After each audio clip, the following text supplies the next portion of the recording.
Why do we have more weirdos in the chat today? What's going on? Did something new happen that I'm unaware of? I think it's a slow news day for drama pervs because a lot of streamers are playing classic WoW. Oh. Or we want to start with that breaking news. President-elect Donald Trump's sentencing for his May. Oh, the hush money case sentencing delayed for the third time is the guilty verdict. All of the American instruments of justice are caving and capitulating to the Trump fascist dictatorship. It's great. It's fantastic. America is in the shitter. America is in the toilet. Democrats once again lost the race to a guy and a party that does not care about institutions whatsoever. And they lost it in the funniest way possible by saying, but we care about the institutions when these guys don't. And it's like, yeah, well, good luck with those institutions. All right. Have fun with that. They're gone. A criminal conviction has once again been delayed. Now, this is the third time sentencing has been pushed back since Donald Trump was found guilty for his role in a cover-up of a hush money payment. CBS News legal contributor Caroline Polisi joining us now for more on this. What do you make of this decision by this judge, Caroline? This is the third time they've made this decision to delay it. That's right, Liz. I think we all sort of saw the writing on the wall. It's just now that we know definitively that the sentence will be adjourned.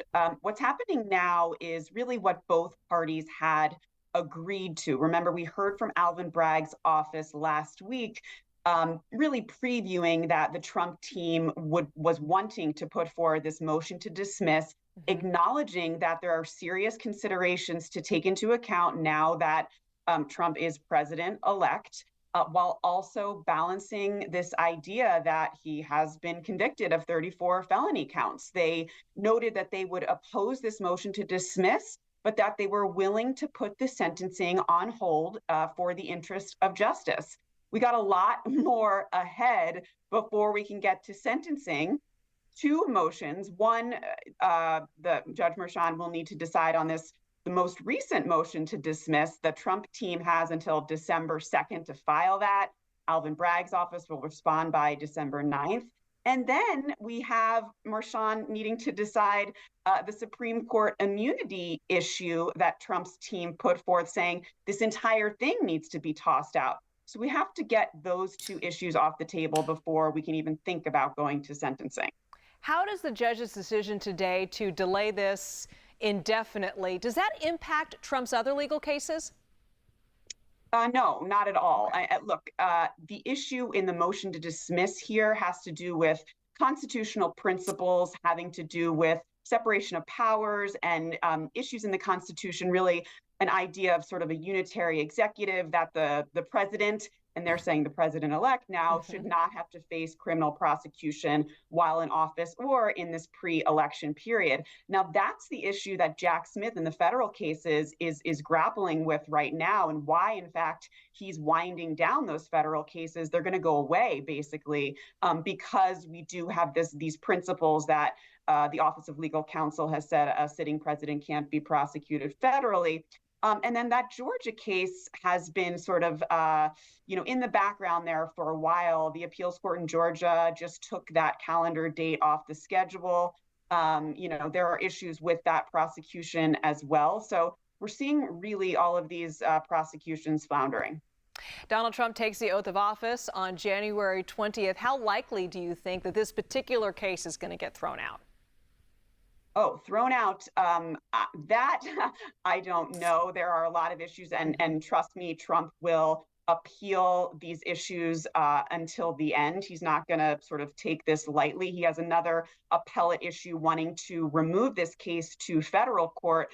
I suspect he would not want to move forward with any sentencing. He will make many arguments to say why they shouldn't move forward with sentencing prior to the election, to him being sworn in. It could take place prior, and then they could hold it in abeyance essentially throughout those 4 years for him to serve it thereafter. But there are issues with that as well. So I think, we're likely to see a lot more litigation about this case play out prior to January 20th.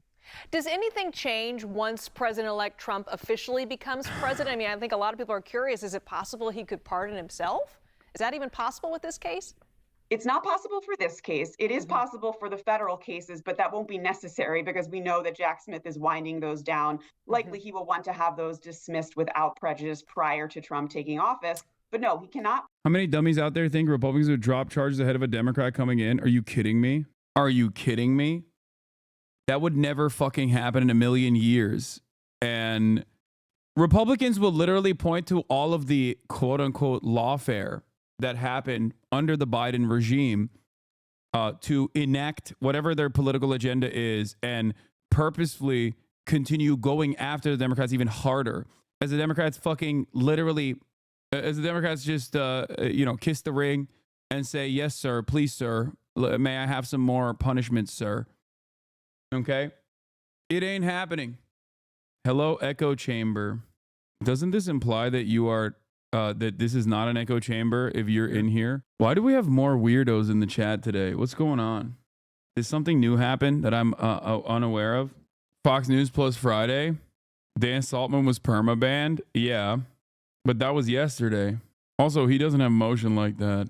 I think it's a slow news day for drama pervs because a lot of streamers are playing classic WoW. Oh, because Ethan and Lonerbox posting more Islamophobic slop. Whoa.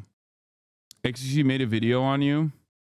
Just here to see what nonsense you come up with today. Yeah, nonsense like the International Criminal Court is finally applying the letter of the law to war criminals like Benjamin Netanyahu and Yoav Gallant. What a nonsensical position from me. XQC made a video on you. This is funny. I'm sure he had fantastic opinions. Very well. Be nice. They finally finished reading the Fox article. Yeah. You should play this video. What is this? Cry harder. Oh, you fucking Nazi.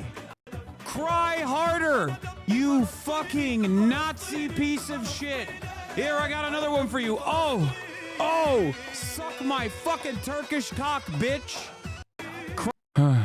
Imagine a world where X is a Hasanabi head. Yeah. Gates not joining next Congress. Yeah, I think he's worried about the if he joins the next Congress. I think that they would have to reveal the investigation that was conducted by the House Ethics Committee, and maybe he won't do it. I thought he'd be shameless enough to do it, but aren't you and XQC still friends? No, the fuck.